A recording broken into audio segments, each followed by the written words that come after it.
시청자 여러분 안녕하십니까? 뉴스 리듬을 시작하겠습니다. 올해 국회 국정감사 최대 격전지인 서울중앙지검 국감에서 여야 양측이 막말과 고산이 한참 동안이나 오갔습니다.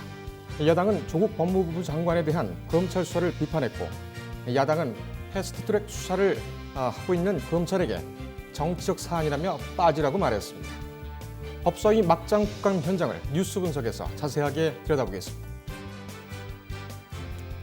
이 산업통상자원부 국감에서는 에너지 저장장치 화재가 도마에 올랐습니다.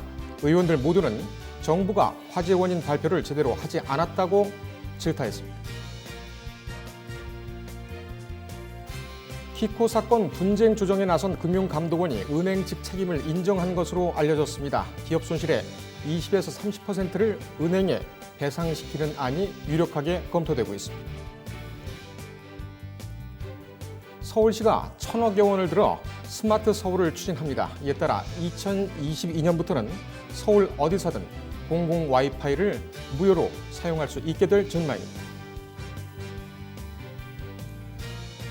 오늘도 저희 뉴스 리듬팀은 시청자 여러분께서 꼭 아셔야 할 주요 뉴스를 선별해 준비했습니다. 먼저 뉴스 종합 터미널 시스템 뉴스통에 이 시각 어떤 기사가 올라왔는지 보시겠습니다.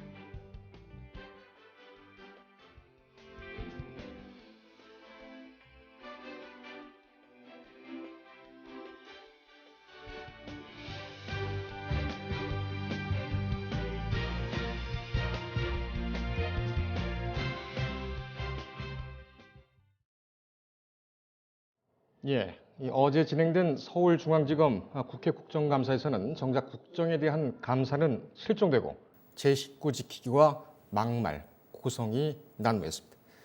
취재기자와 함께 살펴보겠습니다. 법조팀 왕혜나 기자 나왔습니다. 자, 왕 기자. 네. 어제 밤늦게까지 듣느라고 고생을 많이 했습니다. 우선 쟁점부터 알아보고 갑시다. 어떤 게 쟁점이었죠?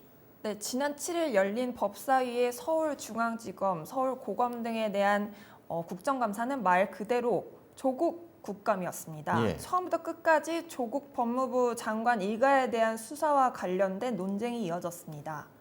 먼저 여권에서는 조국 일가에 대한 수사가 표적 수사, 과잉 수사가 아니냐며 질타를 했습니다. 더불어민주당 백혜련 의원은 조 장관 수사는 고발장이 접수된 지 일주일 만에 30여 곳에서 압수수색이 이루어졌다면서 고발장이 접수되기 전에 내사가 이루어지지 않았다면 이렇게 빨리 압수수색이 이루어지기는 힘들었을 것이라고 말했습니다. 피의 사실 공표에 대한 문제 제기도 뜨거운 감자였는데요. 민주당 박주민 의원은 단독 보도가 출처가 검찰 관계자인 경우가 너무 많다면서 검찰 관계자에서 언론에 흘리는 경우는 합법이냐 불법이냐고 따져서 물었습니다. 표창원 의원도 과거 성범죄 관련해서는 사건 보도수가 현저히 적었던 점을 지적하면서 피의 사실 공표와 관련된 정보를 얼마나 공개하느냐에 따라서 정치적 쟁점도 이렇게 많이 달라진다고 말했습니다. 지금까지는 여권, 더불어민주당의 의원들의 주장이었고 야권에서도 수사 외압에 대해서 이번에 지적을 좀 했었죠. 네, 그렇습니다. 야권 의원들은 이 같은 여당의 모든 발언과 청와대의 발언들이 모두 검찰에 대한 수사 외압이라며 지적했는데 장제원 의원은 국정농단 사건 때는 검찰발 피의사실 공표를 여권에서 아무도 문제 삼지 않았다면서 벌떼처럼 달려들어서 지검을 공격하는데 이것은 명백하게 수사 외압이라고 목소리를 높였습니다. 또 정점식 의원도 김영삼 대통령 때도 재직 중에 아들이 검찰 수사를 받는 경우가 있었는데 대통령이 검찰 수사에 대해서 아무런 얘기를 하지 않았다. 이번 수사는 보수와 진보의 대결이 아니라 공정과 정의의 문제라고 말했습니다. 여기까지는 그 야권이 검찰 조 장관의 의혹, 조 장관 가족의 의혹을 수사 중인 검찰을 두둔하는. 통상 보면은 여권이 두둔을 하고 야권이 공격을 하게 되는데 이번에 좀 바뀌었죠. 이것에 대해서 지검 반응은 어땠습니까? 지검은 보통 처음부터 끝까지 거의 이제 의혹과 논란이 없도록 법과 절차에 따라서 공정하게 수사를 하겠다는 방침을 처음부터 끝까지 유지했습니다. 예. 배성범 서울중앙지검장은 피의사실 공표에 대해서는 처음에 논란이 됐을 때 수사팀 전원에게 각서를 받았다면서 지금도 차장검사가 돌면서 매일 교육하고 있다라고 밝혔습니다. 예. 이날 의원들의 요구에 따라서 조국 장관의 오촌 조카인 조범동 씨에 대한 공소장이 제출되기도 했는데요. 검찰의 공소장에 따르면 정 교수 남매가 남동생 정 씨의 명의로 코링크 신주 250주를 5억 원에 인수했고 이 조 씨가 이들의 수익을 보장해주기 위해서 정 교수의 동생을 명의자로 한 허위 컨설팅 계약을 맺고 또 이 남동생에게 1억 5,800만 원을 지급한 혐의가 적혀 있었습니다. 예. 또 이후 정 교수 남매가 투자금 사항을 도촉하자 코링크가 투자한 상장사 WFM에서 13억 원을 횡령해서 투자금을 돌려줬는데 현재 이 조범동 씨는 70억 원 정도의 횡령 배임 혐의 그리고 주가 조작 혐의로 구속 기소된 상태입니다. 예, 지금 정경심 교수는 3차 소환 조사를 오늘 오전 9시부터 검찰에 나와서 지금 받고 있죠. 네. 이에 앞서서 그 조범동 씨가 사모펀드 불법 운용, 횡령 이런 혐의로 해서 그 기소가 될 때 이 부분도 나왔던 거죠.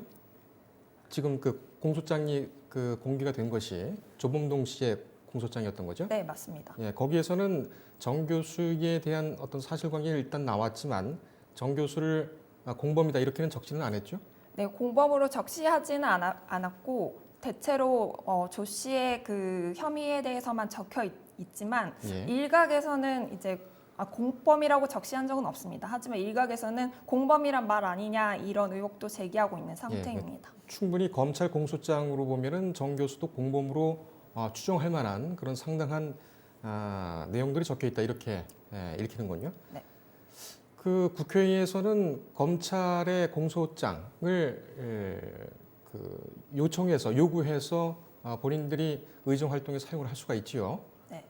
공소장 공개는 물론 이제 그 임명을 해야 되겠지만 검찰이 일단은 그 국회에 특정 의원의 그 요청을 받은 의원에게 공소장을 보내주는 것은 일단 위법이 아니라는 사실을 분명히 좀 하고 넘어가야 될 것 같습니다. 오늘 아침부터 지금까지 여상규 의원이 계속 실검에도 계속 오르고 있습니다. 어제 또 국감에서 했던 워딩 그 자체도 꽤 논란이 되고 있는데 뭐라고 한 겁니까?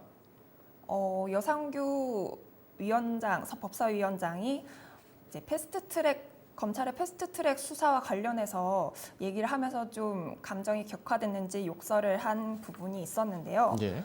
이제 법사위원장이 패스트트랙 사건 수사는 정치적인 문제지 검찰이 수사할 문제가 아니라고 계속해서 얘기했습니다. 예. 그러자 이제 여권에서 그것은 수사 외압이다. 그만하라. 위원장은 자격이 없다라고 계속해서 말하니까 이제 여상규 위원장이 화가 나서 당신들에게 자격을 받은 게 아니다. 네. 웃기고 앉았다. 뭐뭐 같다. 이렇게 욕설을 한 것이 그대로 인터넷 방송으로 흘러나갔고 예. 이게 논란이 됐습니다. 민주당 이인영 원내대표는 이와 관련해서 오늘 국회 대책회의에서 여상규 의원을 막말과 수사 외압으로 국회 윤리위원회에 제소하겠다고 말했습니다. 예. 원래는 그 여상규 의원이 이렇게 얘기를 한 것은 그 법사위원이고 또 법사위원장이기 때문에 이 검찰에 대한 국정감사 또는 나가서 수사 이거는 그 직무 범위에 충분히 포함이 될 거라고 보이죠. 그렇게 되면 직권남용에 대한 문제도 있을 수가 있는데 왜 이랬는지 모르겠습니다. 이 평소에는 원래 판사 출신이잖아요. 네. 예, 예전에 제가 그 법원에서 만날 때는 상당히 좀 점잖았었는데 거기 가면 다 이렇게 되는 모양입니다. 정치 쪽으로 가면. 예, 어쨌든 결국은 오후에 그러니까 밤늦게죠. 밤늦게 김정민 의원과 또 김도읍 의원, 장재현 의원 그리고 여상규 위원장 이렇게 해서 화해는 했습니다만 이 앙금은 또 계속 남아 있을 것 같습니다. 이뿐만이 아니죠. 정갑윤 의원은 아주 심한 말을 했어요.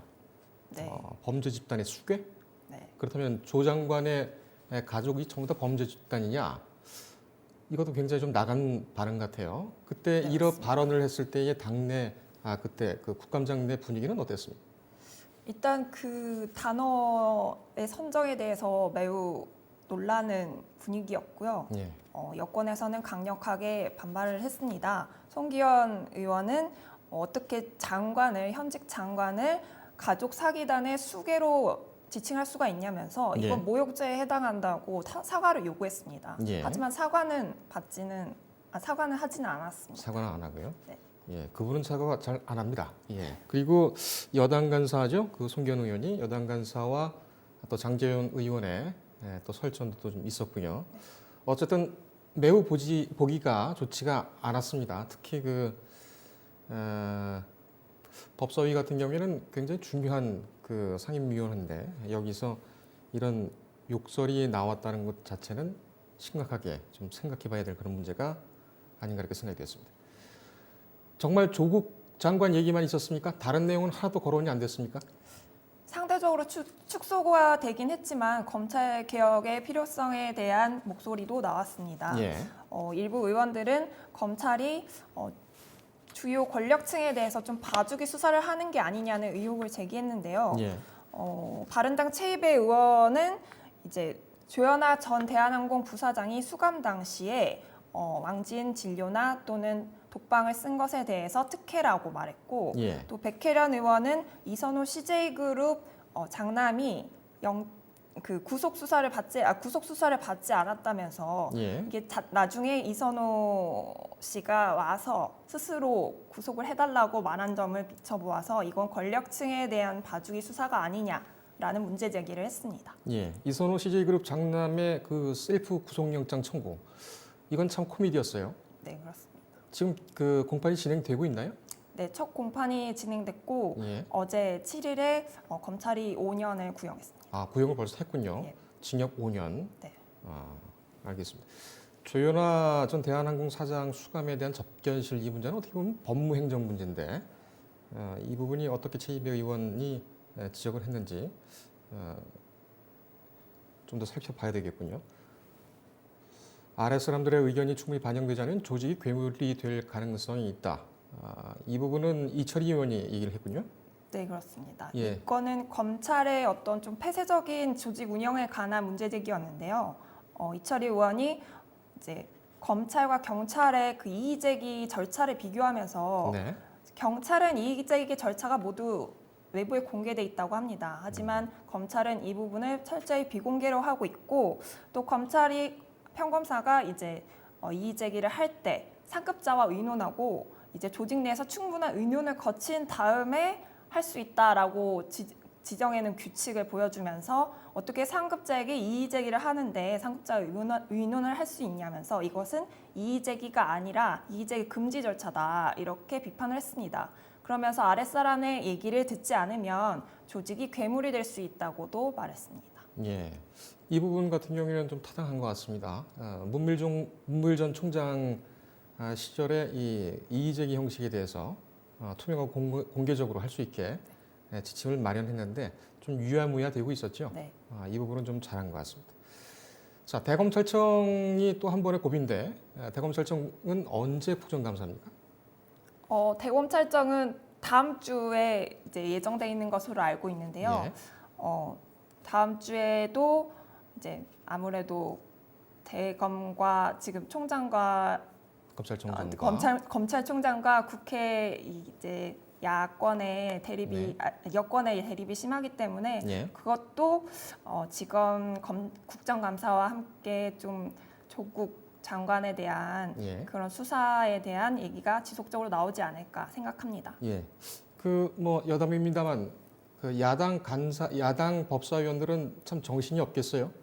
조 장관 얘기가 나오면 검찰을 또 두둔했다가 네. 패스트트랙에 대한 수사 얘기가 나오면 또 검찰을 또 비판하고 네. 그러다가 서로 바꿔서 비판하는 게 나온지 아닌지 모르겠습니다. 네, 그렇습니다. 조국 장관은 두둔하고 또 패스트트랙도 열심히 해라. 이런 얘기도 야권에서 나오는 게 아닌가. 예. 요즘 세상이 하도 딱딱해서 한번 얘기를 해봤습니다. 예, 여기까지입니까? 네, 예, 그렇습니다. 고생했습니다. 감사합니다.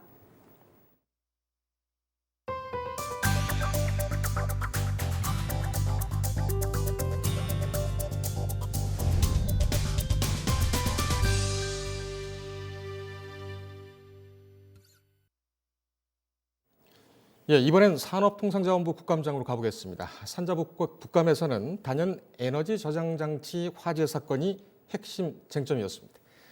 의원들 모두 정부가 화재 원인 발표를 제대로 하지 않았다고 일제히 질타했습니다. 증인으로 출석한 LG화학과 삼성 SDI 측에서는 해외에서는 사고가 없었다면서 국내 이용업체에게 책임을 떠넘겼습니다. 이어서 이하경 기자입니다.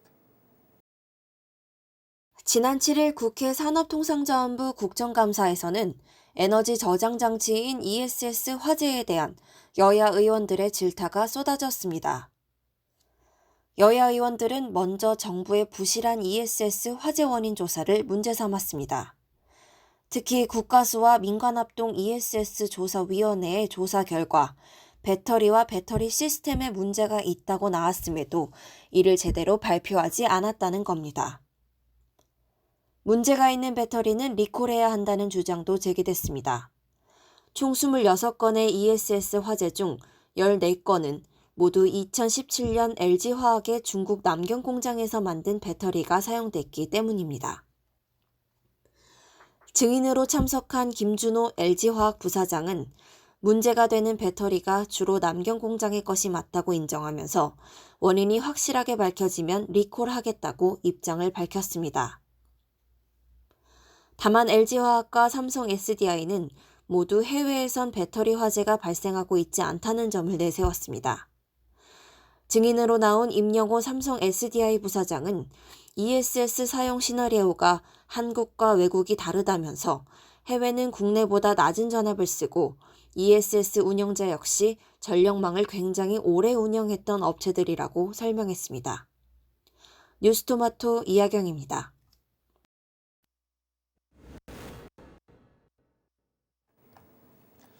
예, 금융감독원이 키코의 분쟁 사건을 다시 재심의하고 있죠. 1년 한 3개월 정도가 지났는데 최종적으로 은행 측의 책임이 있다 이렇게 인정한 것으로 알려졌습니다. 기업 손실의 20에서 30%를 은행에 배상시키는 안이 유력하게 검토되고 있습니다. 그러나 금감원이 은행 측 눈치를 보느라 결과 발표를 상당히 좀 미루고 있습니다. 이 문제 금융부 이종용 기자와 함께 알아보겠습니다. 이 기자, 키코 사태, 뭐 굉장히 오래된 사건이고 또 극단적인 선택을 하는 분들도 없지 않을 만큼 아주 큰 사건이었죠. 네. 지금 금감원이 분쟁 조정을 하기 위해서 이거 심사를 했는데 네. 키코 사태가 뭔지 간단하게만 좀 먼저 정리를 해주시죠. 예, 키코가 일단 녹인, 녹아웃의 약자인데요. 이 환율 변동 위험을 피하기 위한 이 기업의 환해지 상품입니다. 이 은행과 기업이 약정한 범위 내에서 환율이 움직이면 이 기업이 약정한 환율에 달러를 팔 수 있는 권리가 생기니까 이 환 리스크를 줄일 수 있는 도움이 있습니다. 근데 이제 문제가 생긴 거는 환율이 상한선 이상으로 급등할 때가 문제가 됩니다. 왜냐하면 이제 급등하게 되면 이 기업이 계약금의 2배 이상을 은행에 되돌려줘야 되는 조항이 있습니다. 이 때문에 2008년 글로벌 금융위기 때 환율이 치솟고 이 기업들이 이 은행에 돈을 돌려주면서 이 3조 원 이상의 피해를 입은 바 있습니다. 이 때문에 이제 키코 이제 공동대책위원회에서는 이 당시에 손해배상 소송을 은행에 제기했고 2013년에 대법원의 최종 판결이 나온 바 있습니다. 이제 그때 키코 계약 자체에 대한 이제 사기성은 인정하지 않았고 은행한테 일부 책임이 있다는 판결을 내놓은 바 있습니다. 예, 사실상 보면은 키코 업체들이 모두 패소했다 이렇게 평가가 될 수가 있는데 대법원 판결까지 난 이 사태 왜 다시 문제가 된 겁니까? 네, 이제 문재인 정부가 출범한 이후에 다시 문제가 됐는데요. 일단 시발점은 정치권입니다. 당시에 정무위원회 소속 국회의원이 이제 키코 사태가 이 대표적인 금융 적폐 사례라고 지적했고, 그때 국무총리가 이 재조사를 검토해보겠다고 밝힌 바 있습니다. 이후에 금융위원회 산하에 금융행정혁신위원회가 출범을 했는데 당시에 윤석헌 혁신위원장이 이 금융당국의 키코 재조사를 권고했습니다. 이후에 이 윤석헌 혁신위원장이 금융감독원장으로 취임을 했는데 지난해 5월입니다. 그 지난해 취임한 이후에 그 소신대로 키코 재조사에 직접 팔을 걷어붙였습니다. 알겠습니다. 지금 뭐 재조사에 들어갔죠. 분쟁 조정을 위한 재조사인데 지금 1년이 넘었습니다. 한 1년 3개월 정도 됐나요? 네. 시간이 굉장히 오래 걸렸어요. 네. 지금은 뭐 시기적으로도 상당히 마무리가 됐고, 그 다음에 은행 측의 불완전 판매 책임이 일부 있다. 그 정도에 따라서는 좀 다르겠습니다만, 네. 금감원이 일단 그렇게 그 결론을 내린 걸로 네. 그렇게 파악이 되고 있는데, 지금 금감원에서 지금 진행되고 있는 사항은 어떻습니까? 발표 준비를 하고 있습니까? 아직도 조사가 계속되고 있다고 지금 얘기를 하고 있습니다. 이 조사는 거의 마무리된 상태이고 예. 이거를 이제 금감원 분쟁조정위원회에 상정을 하느냐 안 하느냐 결정이 남아 있습니다. 분쟁조정위원회에 상정을 해서 이제 최종적인 은행이나 기업의 보상 비율을 결정을 해야 되는데요. 이제 그 부분에 있어서는 지금 내부적으로는 20%에서 30% 은행이 기업에 배상을 해야 된다는 잠정적인 결론을 내린 것으로 알려졌습니다. 예. 그래서 뭐 이거는 원래는 10%에서 50% 범위 내에서 배상 비율을 고민했는데 10%는 이 키코 피해 기업들이 받아들이지 않을 가능성이 크고 이 50%는 배상 비율이 너무 높으니까 예. 은행이 받아들이질 가능성이 없기 때문에 그 중간 단계인 20에서 30% 수준의 배상 비율을 결정한 것으로 잠정 내린 것으로 알려졌습니다. 예. 그렇다면 배상 비율까지 나왔다면 뭐 최종적으로 다 결과가 나온 것으로 그렇게 이해가 되는데 왜 발표를 자꾸 미루고 있을까요? 네, 지금 뭐 아까 말씀드렸듯이 분쟁조정위원회를 확정하지 못하고 있는데요, 일정을. 그 못하는 이유는 이제 배상 당사자인 은행들의 반발 때문입니다. 예. 은행들이 이 금감원 분쟁조정이 법적인 구속력이 없기 때문에 은행들이 거부하게 되면은 그대로 종료가 됩니다. 예. 그래서 금감원으로서는 이제 은행도 받아들일 수 있고 기업도 받아들일 수 있는 조정안을 지금 고심 중인데요. 그 조정안은 내놨지만 이제 은행과 피해 기업을 상대로 의견 조율을 계속하고 있습니다. 이거 만약에 은행이 안 받아들이게 되면 그냥 끝나는 겁니까? 은행이 받아들이지 않으면 추가적인 소송은 나갈 수 있지만 근데 지금 금감원장이 10년 만에 다시 카드를 꺼냈기 때문에 지금 받아들이지 않게 되면 윤석헌 금감원장이 교체가 되면 키코 사태는 다시 추진하기는 어려울 것으로 보입니다. 어려울 것으로 예. 보입니다. 네. 그렇다면 금융감독원에서는 이번 그 분쟁 조정을 어떻게 해서든지 마무리 짓겠다. 이런 기조가 강하겠군요. 윤석헌 원장이 학자 시절부터 주장을 했었고 예. 금감원장 취임 직후에 가장 먼저 거론했던 것 중에 하나가 키코 재조사기 때문에 어쨌든 실질적인 결과를 내놔야 한다는 그런 목표가 있습니다. 그러면은 실질적인 그런 결과라면은 은행이 조정안을 받아들이지 못하더라도 네. 국가 차원에서 뭐 구제할 방법이라든지 이런 안을 내놓을 수 있다는 얘기인가요? 근데 이게 국가 차원에서 어떤 안을 내놓기는 어려운 게 이게 뭐 현실적으로는 은행과 기업의 민사 계약이기 때문에 국가 차원에서는 분쟁 조정을 지원해 줄 수는 있는데 어떤 뭐 국고로 또는 뭐 추가적인 다른 지원 대책을 내놓을 수는 없을 것으로 보입니다. 예. 그럼 사실상 방법이 없다는 얘기군요. 예, 은행이 받아들이지 않으면 방법이 없는. 지금 우리 이 기자는 금융부에서 금감원이 조사하고 또 분쟁 조정을 위해서 일하고 있는 상황을 계속 봤을 텐데 네. 금융감독원의 의지는 있습니까? 네, 아까 말씀드렸듯이 윤석헌 금감원장이 취임 직후부터 내걸었던 주요 구호 중에 하나가 키코 재조사였고 예. 그리고 지금 문재인 정부에서 금융 소비자 보호를 강조하고 있기 때문에 이번 키코 사태 재조사는 그런 정책 방안과 부합하기 때문에 금감원으로서도 이 조직에 위신을 세울 수도 있고 그다음에 뭐 소비자 정책 방향과도 부합하기 때문에 의지는 있는 것으로 파악되고 있습니다. 아, 그러니까는 그 원장뿐만 아니라 이 네. 조사라든지 또 분쟁 조정에 참여하고 있는 안을 마련하기 위해서 참여하고 있는 실무자, 네. 금감원 실무자들도 의지는 갖고 있다 이렇게 이해를 하고 있습니까? 그 뭐 내부적으로는 아마 이견은 있습니다. 10년이 지난 상황이라서 이거를 재조사해도 실리를 챙길 수 있겠느냐. 예. 대표적으로 이제 금감원의 상위 부처가 금융위원회가 있는데 금융위원회에서는 사실 키코 재조사에 대해서 신중한 입장입니다. 예. 은성- 사실상 반대하고 있죠.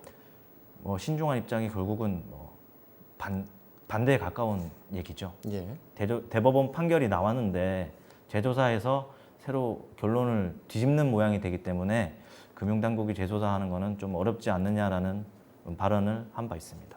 이거 그러면 괜히 정부가 그 키코 피해자들에게 희망 고문하는 거 아닙니까?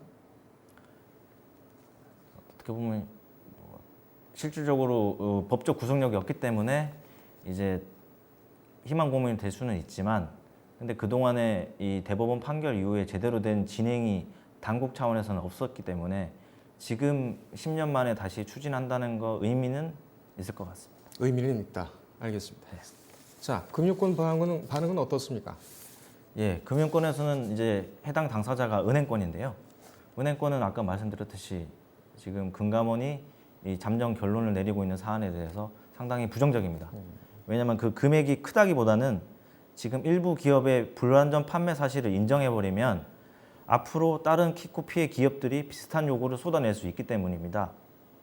지금 4개 업체에 대해서 분쟁 조정을 진행 중인데 이것이 선례가 되게 돼버리면 뭐 다른 업체들도 조정을 통해서 보상을 받으려 할 것이고, 이 피해 금액은 지금 1,000억 원에서 4,000억 원 가까이 급증할 수 있기 때문에 예. 은행권에서는 이를 걱정하고 있습니다. 시효 문제가 좀 있죠. 시효 문제는 뭐 좀 시각에 따라 좀 다른 모양입니다. 일단 맺었던 시간, 그 계약을 맺었던 그 시점, 그리고 손해를 본 시점, 손해가 있었음을 확인한 시점, 뭐 여러 가지로 다 다르게 해석이 되나 봐요. 네, 지금 뭐 여전히 시효가 끝난 것인지 아닌지 여전히 쟁점인데, 지금 키코 상품을 판매한 것은 2007년에서 2008년이고 2008년에 대규모 손실이 발생했습니다. 네. 이때 인지를 한 것이죠. 그래서 그 민사상의 시효는 이미 끝났다고 볼 수 있습니다. 10년이 지났기 때문에. 근데 형사소송법 같은 경우는 지금 아직 끝나지 않았습니다. 예. 지금 뭐 글쎄요. 금감원에서는 최근에 또 그 해외금리 연계용 파생 결합 펀드, 네. DLF 또 DLS 이 두 상품에 대해서 불공정한 상품이라고 한번 판단한 적이 있었죠? 최근에? 네, 검사 결과를 발표했습니다. 이렇게 되면은 앞으로 키코라든지 아니면 DLF, DLS 같은 그런 연계형 파생 결합 펀드 이거는 은행에서 출시하기가 좀 어렵지 않겠습니까? 근데 뭐 금융위원장의 발언을 빌리면 뭐 이제 수용을 할 때 수용이 위험하다고 수용장을 아예 뭐 닫느냐, 아니면은 뭐 구명조끼를 입히는 것으로 안전장치를 마련하느냐 문제가 남아 있는데, 예. 지금 금융당국에서는 판매 원천 금지보다는 좀 더 판매 안전장치를 마련해서 소비자 보호에 좀 뭐 만전을 기하자는 방향으로 추진하고 있는 것으로 알고 있습니다. 알겠습니다. 그럼 키코나 아니면 DLF, DLS 같은 유사 분쟁이 또 계속 될 수가 있겠군요. 그런 분쟁이 훨씬 남아 있군요. 네, 뭐 원천 판매는 하지 않고 앞으로 금융사도 계속 판매를 할 수 있는데, 이번에 2008년 글로벌 금융 위기처럼 금융시장이 이제 외부에서 출렁이게 되면 이 파생 금융 상품이 상당히 취약하다고 볼 수 있기 때문에 뭐 불씨는 알겠습니다. 남아 있습니다. 예, 시청자 여러분들께서도 이런 펀드는 좀 조심하셔야 되겠습니다. 오늘 여기까지 할까요? 네. 예, 고생했습니다.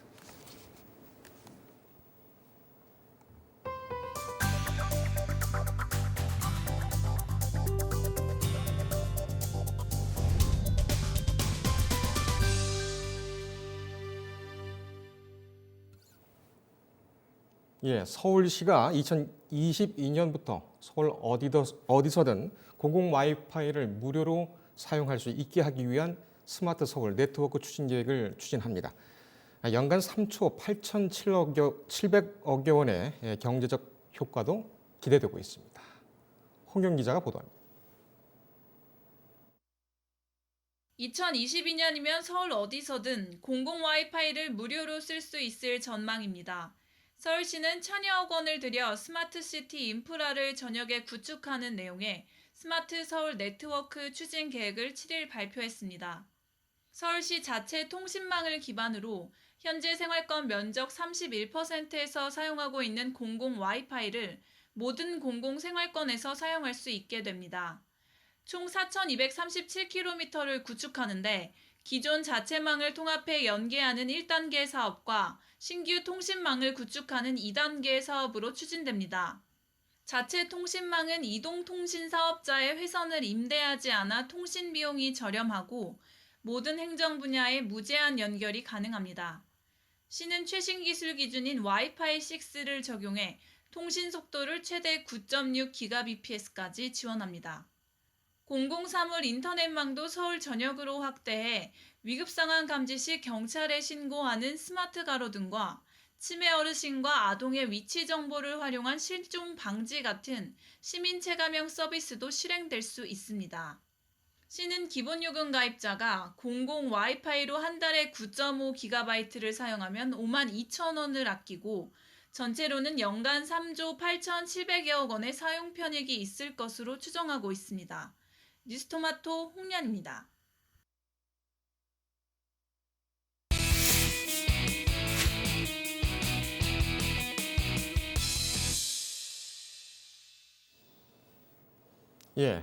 정치 사회적인 문제를 한 걸음 더 깊이 들어가서 개념 있게 분석해보는 박지훈 변호사와 함께하는 법설 시간입니다. 박지훈 변호사 나와 있습니다.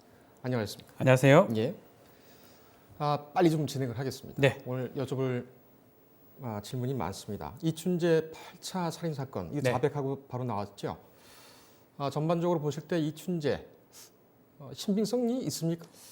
이거는 뭐 반반 같습니다. 지금 윤모 씨를 이제 용의자로 특정을 해서 사실은 형을 선고를 받고 가석방까지 다 살도 나왔거든요. 예.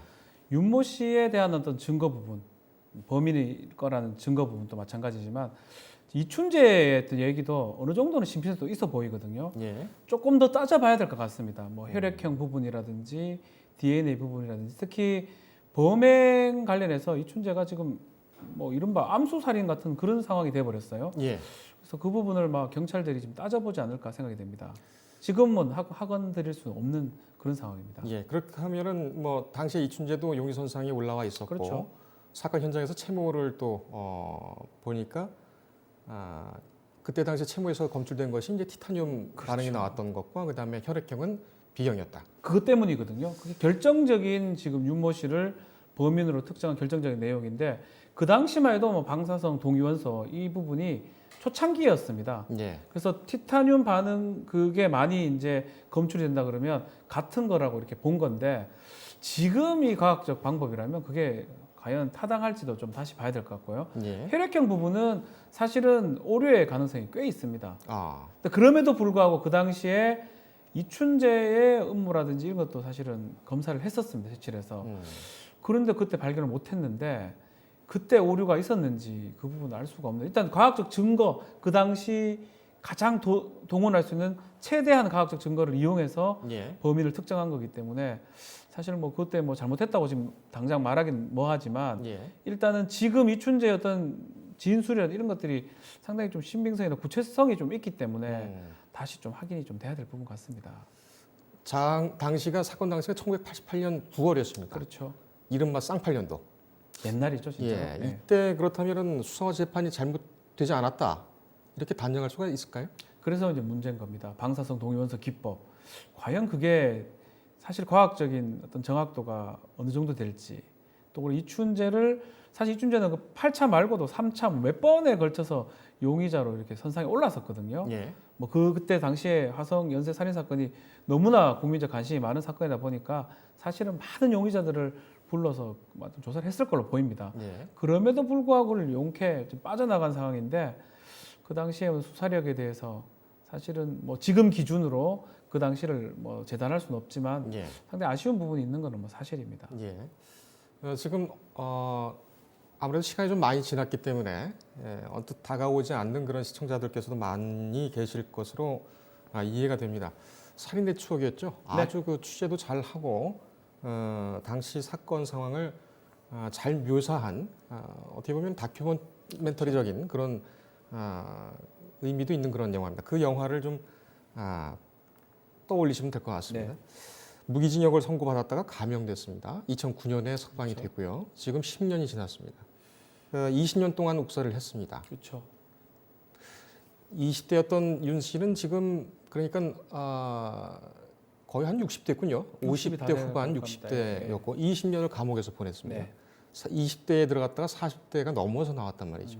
상당히 이 무기징역이라 하더라도 무기입니다. 기한이 없는 징역이에요. 우리 형법상, 소속법상 20년이 지나면 가석방이 가능하고요. 예. 아마 20년 딱 지나자마자 가석방 심사에 해당해서 나올 것 같아요. 그런 거 봤을 때는 행정 성적은 상당히 좋았을 것 같습니다.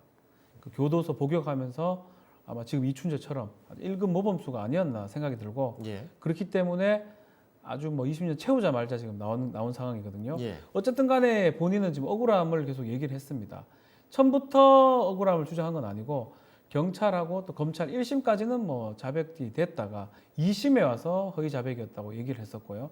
또 복역 중에서도 계속 내가 아니라고 얘기를 했던 부분이 있습니다. 예. 인터뷰를 했던 부분도 있고요. 그렇기 때문에 지금 이춘재 얘기가 나온 이상 전면적으로 들여다볼 필요는 있을 것 같아요. 이게 맞춰본다고 하는 겁니다. 그때 당시 사건 기록, 재판 기록 새로 보고요. 이춘재가 얘기하는 내용들, 특히 이춘재가 이제 얘기한 내용 중에 언론에 보도되지 않았던 부분들, 이춘재 범인이 아니면 알 수 없는 내용들, 그게 이제 있다 그러면 사실상 이춘재가 범인일 수도 있는 상황이거든요. 그렇다면 또 복잡하게 또 윤모 씨 같은 경우는 억울하게 옥살이를 한 거기 때문에 형사 보상이라는 또 그런 것도 해야 되겠지만 어쨌든 간에 지금 이 상황이라면 한 번 더 다시 들여다봐야 되지 않을까 그렇게 생각이 됩니다. 제16권을 좀 여쭙기 전에 네. 통상 진범 같은 경우에는 확정 판결을 받고 복역을 할 때에 본인의 죄를 인정합니까? 아니면은 부정합니까? 인정합니다. 인정합니까? 일반적인 경우. 일반적인 경우. 예, 끝까지 인정하지 않는 경우는 심리적인 불안감이라든지 이런 경우가 있으면 그렇지 사실은 제가 아는 한에 봤을 때는 사형수라든지 무기징역을 받았든지 이런 경우는 범행을 인정하는 경우가 대다수입니다. 근데 이제 이 사건 같은 경우는 윤모 씨 같은 경우는 인정을 하지 않았다고 하기 때문에 그 부분이 사실 그 부분하고 이춘재의 지금 자백 사실 자백할 이유는 사실 없거든요. 다른 것들도 얘기를 많이 하고 있기 때문에 자백하는 게 오히려 영웅성을 본인이 보여주려고 하는 수도 있어요. 아닌 예. 걸 갖고 자기 한 것처럼. 예. 근데 다른 것도 지금 상당히 많은데 다른 4-5개 살인 사건도 있고 수십 차례의 성폭행 사건들도 자백을 한 마당에 아닌 것까지 엉뚱하게 자백을 했다? 그럴 이유는 사실 없어 보입니다. 그렇다면 지금 수사가 좀 잘못됐을 가능성도 충분히 있지 않을까. 그렇군요. 그래서 지금 이런 얘기를 계속 하는 겁니다. 제16권은 어떻게 해당이 됩니까? 진범이 밝혀진다면요. 진범이. 진범 밝히는 과정은 지금 계속 얘기를 드렸지만 범인이 아니면 알 수 없는 것. 이것도 사실 입건을 새로 해야 되는 거죠. 공소시효는 비록 지났지만 새로운 사건으로 입건을 한 다음에 진범은 8차 사건은 또 이춘재다. 예컨대 예. 결론이 난다 그러면 공소권 없음입니다. 시간이 다 지났기 때문에 이 공소권 없음 결정문을 갖고 재심 청구가 가능할 걸로 보입니다. 그러니까 경찰의 이춘재에 대한 조사, 8차 살인 사건을 이춘재가 한 것이 맞다. 네, 맞다면요. 이런 것이 확정이 되게 되면 네. 그러니까 그것을 전제로 해야 되는군요. 그렇죠. 재심이. 지금 상황에서는 재심 요건에 갖췄다고 보기는 어렵고요.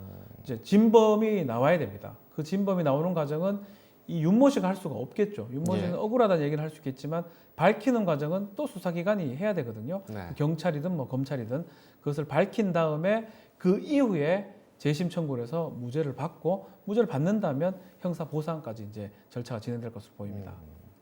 이춘재가 만약에 진짜 살인 사건의 범인이었다면은 또 혈액형 때문에 혈액형 검사에 대한 결과를 가지고 논란이 좀 또 상당히 하겠습니다. 그렇죠. 그때 수사가 참 잘못된 거죠. 만약에 예. 이춘재가 진범이고 윤모 씨가 억울한 옥살이었다면 이것도 논란이 크게 될 걸로 생각이 됩니다. 지금은 알 수가 없습니다. 지금은 여러 가지 이 반대되는 얘기들이 아마 팽팽한 것 같아요. 이춘재의 거짓말일 가능성도 뭐 충분히 있는 상황이고 예. 이춘재의 어떤 영웅 심리에서 자기가 하지 않았던 것을 얘기했을 가능성이 있기 때문에 아직까지는 단언하기는 어렵지만 만약에 결과론적으로 이춘재가 진범이고 윤모 씨가 억울한 옥살이를 했다 그러면 이 부분도 앞으로 크게 논란이 될 거로 생각이 듭니다. 예. 당시 제가 기사라든지 문헌 좀 기록을 보니까 당시 윤 씨는 피해자의 오빠인가요? 오빠와 네, 친구. 아는 사이였고, 예, 예. 예, 친구 사이였고, 그리고 다리를 절었다고 하죠. 그렇죠. 소아마비 때문에. 그런데 그 담을 타고 넘어 들어가서 범행한 후에 도주했다. 이것이 그렇죠. 상식적으로 맞겠느냐? 그래서 이제 수사했던 경찰, 그 당시 경찰 수사했던 경찰은 팔힘이 셌었다. 팔 힘이 있었다. 팔힘으로 갔을 것이다라고 이제 얘기를 하고 있고요. 또 그 언니 방이 있습니다. 네. 언니 방이 있고 지금 살해당한 그 피해자 방하고 그 정확하게 그 윤모 씨가 이제 특정을 해서 얘기를 했다고 하거든요. 예. 그런 것들을 이제 범행 증거로 삼았고 또 증거 자체가 오염이 되기 전에 아주 빨리 취재를 했기 때문에 증거 오염되지 않았을 것이다 라고 지금 얘기를 하고 있는데요. 근데 사실은 그때 수사 기법하고 30년이 지난 지금 기법하고는 뭐 상당히 차이 난다고 봐야 될 것 같고요. 예.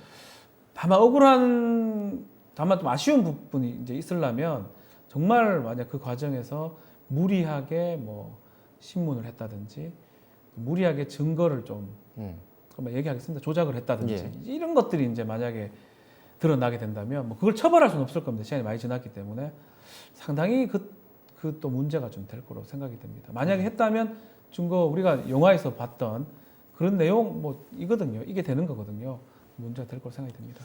근데 그 방의 위치라든지 또는 뭐 채무가 거기 떨어져 있다든지 그런 것은 아까도 말씀드렸습니다만은 피해자의 오빠하고 친구 관계면 그러니까요. 또 다 한 동네 아니겠습니까? 예. 그러면 그 집에 가서 자기도 하고 시골이니까 그런 일이 수시로 있을 거란 말이죠. 근데 그것을 어떻게 범인이라고 확정할 수 있는 그런 확정적인 증거로 했을까? 여전히 의문입니다. 그렇죠. 수사도 그렇죠. 경찰 그 당시에 뭐 최초 검거했던 경찰은 지금 뭐 사망을 했다고 하더라고요. 저도 뭐 확인을 못 해봤지만 예. 경찰, 검찰, 법원 1심, 2심, 3심이면 정말 많은 사람들이 그 사건에서 들여다봤을 겁니다. 예. 아주 중요한 사건이었고 그럼에도 불구하고 그것을 그 억울함이라든지 무고함을 밝히지 못하고 끝까지 대법원에서 확정이 됐다는 것은 지금 기준으로 뭐 봐야 될 얘기긴 하지만 상당히 문제가 있고 지금도 그런 부분 좀 의문이 납니다. 예.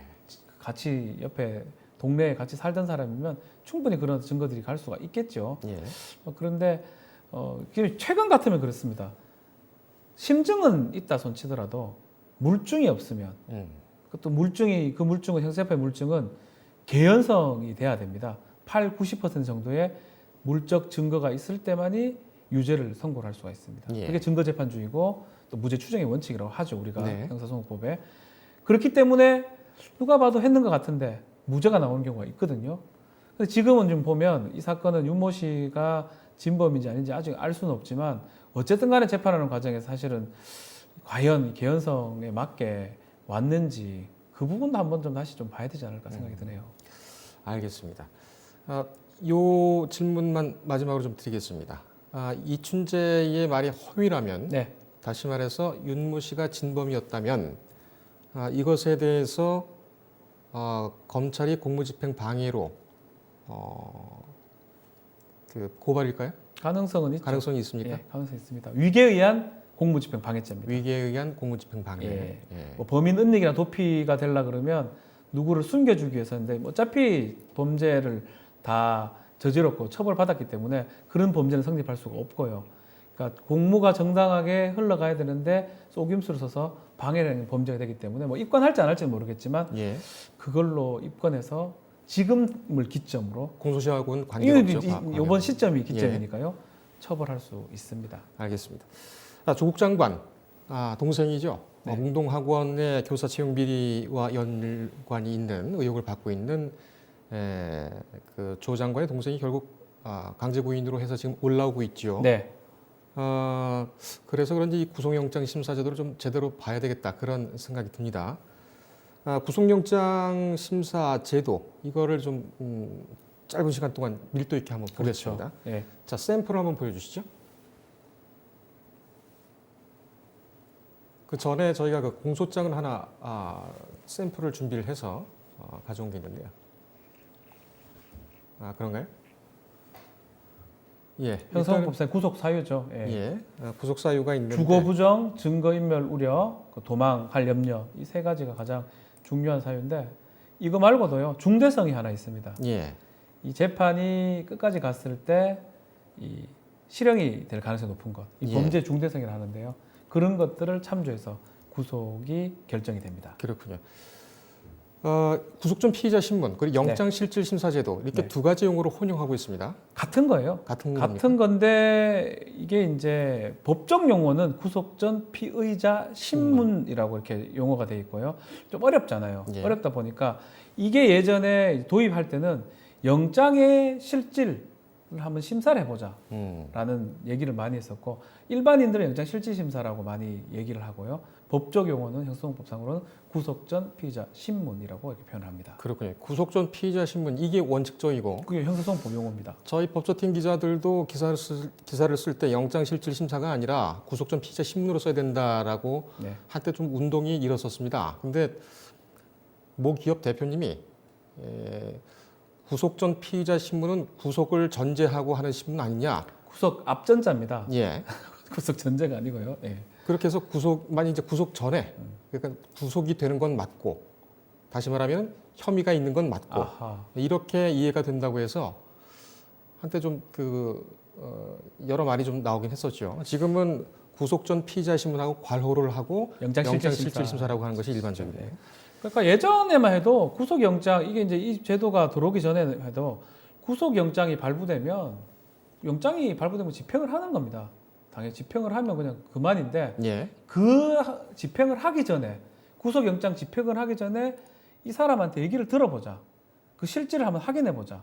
그 제도가 영장 실질 심사 제도고요. 1990년 이후에 이제 법에 등장을 했는데 예. 그 법의 기재는 구속 전 피해자 신문으로 이렇게 기재를 하고 있습니다. 알겠습니다.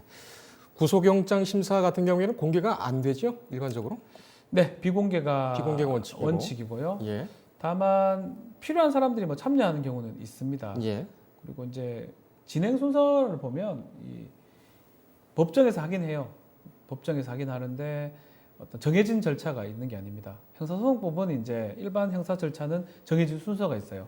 뭐 인정신문, 뭐 모두 절차 이런 정해진 최종 변론까지 이렇게 최후 진술까지 쭉 그걸 진행을 해야 되는데 판사의 또 성향에 따라서 많이 다릅니다. 예. 영장실질심사는 많이 이제 물어보는 판사님도 있고요. 네. 아주 빨리 진행하는 판사도 있고 또 검사한테 많은 것을 이제 요구하는 쪽이 있고 피의자 얘기를 많이 듣는 쪽도 있고 그래서 예. 좀 다양하게 좀 전개가 되고 있습니다. 거기에 그러면은 일반 법정하고 같은 구조인가요? 예, 법정은 같은데 상당히 좀 작습니다. 아, 작고요. 좀 작고 판사가 앞에 있고 이제 그건 똑같습니다. 검사가 예. 그 법대에서 봤을 때는 검사가 오른쪽, 네. 그다음 피의자 측 변호인이 왼쪽, 왼쪽이고요. 예. 그리고 그 중간에는 이제 그 피의자가 나와 있고, 피의자가 나와 있고 신문을 받는 거죠. 예, 그 영장 심사 법정 그래픽을 한번 좀 띄워주실까요? 네, 저희가 지난번에 저것이 그 박근혜 전 대통령이 영장 실질 심사를 받았던 네, 맞습니다. 그 법정을 그대로 묘사를 한 겁니다. 그대로면 이거는 뭐 사실 그것도 똑같아요. 네. 일반 형사 재판할 때도 피의자석 저기가 증인석이거든요. 네. 피의자가 오늘 신문을 받아야 되기 때문에 변호사와 같이 앉아 있다가 변호인석에 앉아 있다가 신문 할 때는 저 자리로 돌아가는 겁니다. 예, 그러니까 오늘 조국 장관의 동생도 영장 실질 심사를 하게 되면 저 법정에서 저렇게 하겠죠. 그렇게 하겠군요. 네. 변호사님, 저는 이게 참 궁금했습니다. 구속영장 영장 실질 심사 구속전 피의자 신문을 하게 되면 그 법원이 영장을 발부할 때 굉장히 오랜 시간을 숙고를 하지 않습니까? 아, 예. 밤 3시, 4시, 심지어는 저 5시까지 나오는 것도 기다려봤거든요. 그는 뭐 사실은 그는 일반적으로 예. 숙고한 것처럼 보이고 싶은 것 같아요. 아, 그런가요? 사실은 뭐 다 그렇지는 않지만 퇴근 시간에 영장이 나옵니다. 예. 원래는 뭐 판사도 이제 퇴근을 해야 되니까 그러면 저희가 이제 6, 7시 정도 되면 그 결론을 알 수가 있습니다. 그렇지만 사회적으로 이슈가 되는 사건들은 자정 무렵에 이렇게 많이 냅니다. 예. 그렇다고 해서 그거를 그때까지 고민을 했을 수도 있겠지만 뭐 고민 자체는 왜냐하면 사건들이 꽤 많거든요. 예. 그 퇴근 무렵에 해놓고 발표를 도장을 그때 찍는지 아니면 그때 알게 되는지 아마 저는 그렇게 알고 있고요. 예. 그러니까 저희가 이제 일반적으로 영장실질심사를 끝나면 통보 시간 보면 알 수 있습니다. 퇴근 시간에는 다 발부되는 사람들 예. 나오고요. 조금 늦어졌다. 혹시 기각인가? 라고 변호사들은 이제 근데 아닌 경우도 있지만 예. 뭐 9시나 10시로 넘어가면 그때 통보가 오면 기각의 이제 가능성이 크고요. 그렇군요. 근데 이제 유명한 사건들 네. 아마 이 조국 장관 동생도 뭐 아마 추측하건대 뭐 자정 무렵에 날 겁니다. 예. 이 저 법원의 법관들 같은 경우도 뭐 취재 기자들이 접근을 해서 하는 경우도 있습니다만 이 영장 실질 심사를 맡고 있는 영장 전담 판사들 같은 경우는 정말 만나기가 어렵거든요. 그렇죠. 예. 일도 많고요. 서울중앙지검 4사람이 영장 판사를 하고 있는데 그 무작위 배당 계속됩니다. 예. 계속되기 때문에 아마 거의 쉴 새가 없습니다. 제가 봤을 때는 가장 업무가 많고 또 가장 변호사나 일반인을 못 만나는 임무 중에 하나가 아닌가 예. 판사들 중에 왜냐하면 대부분 연관성이 있을 수 있습니다. 네. 그래서 그 판사님들은 뭐 정말 바쁜 것 같아요. 바쁘고 일반인들 거의 못 보는 거로 저는 알고 있습니다. 알겠습니다. 마지막 질문을 좀 네. 드리겠습니다. 변호사님께서 이 오늘 영장 실질 심사를 받게 되는 조 장관 동생의 변호인이라면 네. 뭐 사건마다 좀 다르겠습니다만 구속을 피하기 위해서 어떻게 조언을 하시겠습니까? 일단 가장 중요한 거는 범죄 중대성이거든요. 범죄 중대성이 채용 관련해서는 문제가 있어 보입니다. 뭐 제가 봤을 때는요. 그렇기 때문에 그 부분보다는 증거 인멸 우려하고 도망 우려에 포인트를 맞출 것 같아요. 뭐 주거는 당연히 있기 때문에 범죄는 인정하되 만약에 모르겠어요. 인정할지 안 할지 제가 모르겠지만 제가 변호사라면 범죄는 확실히 인정하되 절대로 증거 인멸할 우려가 없다. 그리고 증거는 다 제출했다. 수사에 적극적으로 임했다. 재판에도 적극적으로 할 것이다.